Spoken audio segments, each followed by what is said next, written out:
welcome to Overdrive. I am Soini Dutt. Now, BYD might seem like a new name for the Indian audience, but the brand has been operating in India since 2007. Now, the Atto 3 is the first serious offering in the passenger space, and this SUV is pretty impressive as well.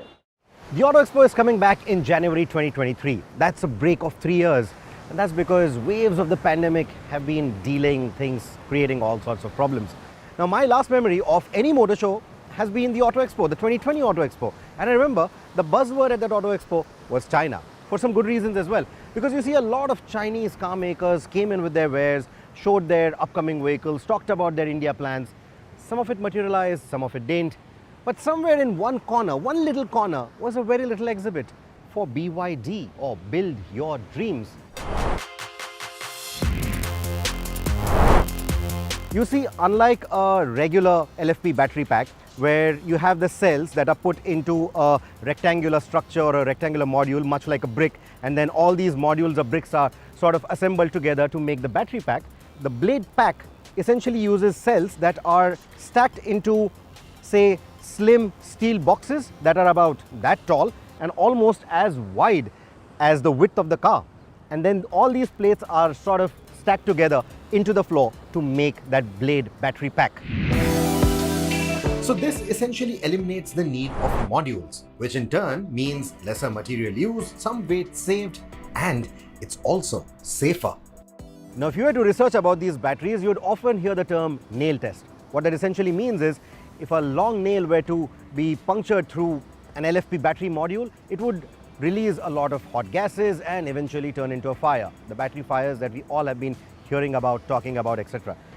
Now, what happens with the blade arrangement is that these cells, if you were to pierce a nail through that, because these cells run cooler, because this arrangement is like, say, a heat sink, the heat dissipation is much quicker, much faster, much better.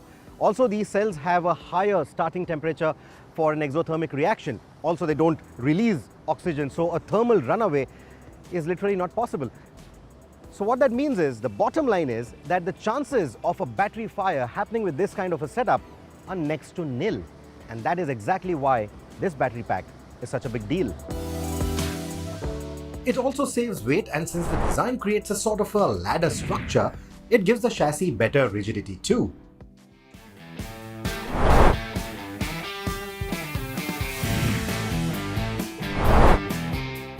So what that means is that BYD is able to save weight elsewhere in the chassis without really affecting the rigidity of it.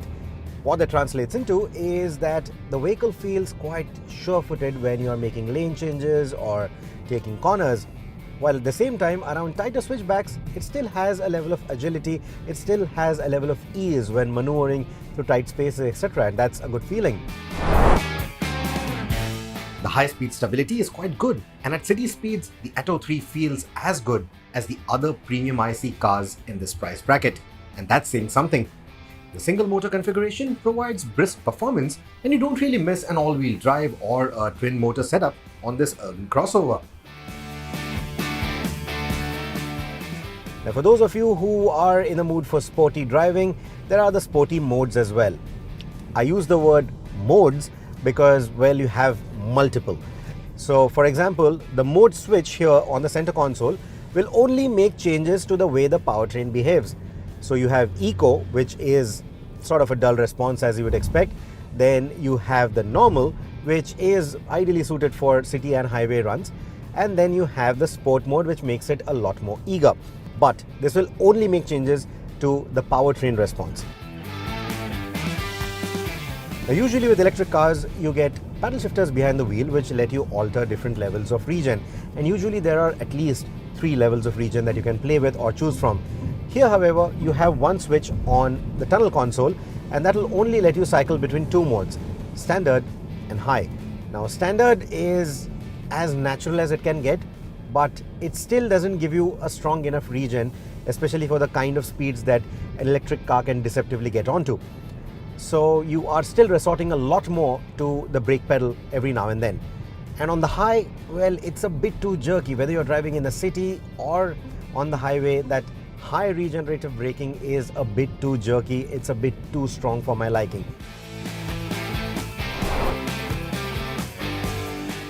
The ride quality is supple as long as the road is smooth, which was the case on Chennai's ECR. It tackles ruts and joints pretty well too, but thuds through potholes, though not as harshly as the MG ZS EV, the other EV of Chinese origin that the Atto 3 surpasses on specs, space and size.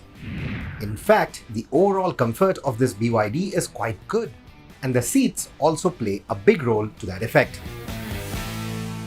So this is a card that unlocks the car. It's NFC enabled. So all you need to do is tap it on the outside rear view mirror and it unlocks. Now the good part, if I have it in my wallet and if it's a RFID enabled wallet or RFID protected wallet, it will not lock. You will need to take it out, tap it here again and it locks. Now if you look at the design, of course that's the first thing you're going to notice when you get inside this cabin. It just doesn't mimic whatever you see on the outside. It's not conventional, it doesn't have the conventional lines, it isn't boring either. It has a nice happy young vibe to it. There's a bit of music inspiration as well. If you especially look at the doors, you have the round speaker and then three strings flowing from it, and also these AC vents that you see right here, well, they are inspired by dumbbells is what BYD says. Now as far as the screen goes, if you leave it in its vertical orientation, it doesn't really obstruct vision. In fact, the upper edge of the screen is exactly in line with the rim of the lower rim of the windscreen, so it doesn't obstruct your vision in any way. But what does obstruct your vision a little bit are the big headrests that you see at the back, especially when looking through the rear view mirror. The aperture for the rear view is a bit small, but that's me nitpicking. Anyway, coming back to the screen, there are a few other functions that I need to show you. Continuing with the cameras, so when you go into vehicle image, you have a 3D view and it's pretty detailed. In fact, if I were to turn blinkers on right now, even that shows, so it's quite detailed and it's pretty quick. What I also like is the underbody camera. So here with this view, you can get an underbody camera. You can see the car going transparent. So when you're on the move, it's essentially using the feed from the front and the rear cameras to show you what's underneath the car. So maybe if you are driving off the road, or if you're trying to avoid some sort of a hurdle, or trying to avoid maybe a stone or something that's lying on the ground, this is a very good view. So I think it's a very good tool. You do get a lot of light filling into the cabin thanks to the large glass house, the big panoramic roof, which extends all the way to the back. So in terms of the roomy feeling, not a problem at all. I quite like the seats as well. The bolstering of the front seats is quite good. The seating comfort is quite good.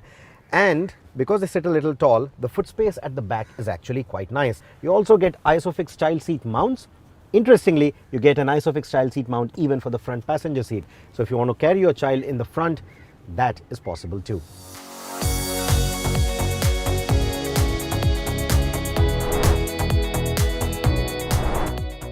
The cabin is secured by 7 airbags, and the list of safety features is quite exhaustive too. The Atto 3 also has a 5-star Euro NCAP rating for a car that is spec similar to ours, which means we get the ADAS safety functions too.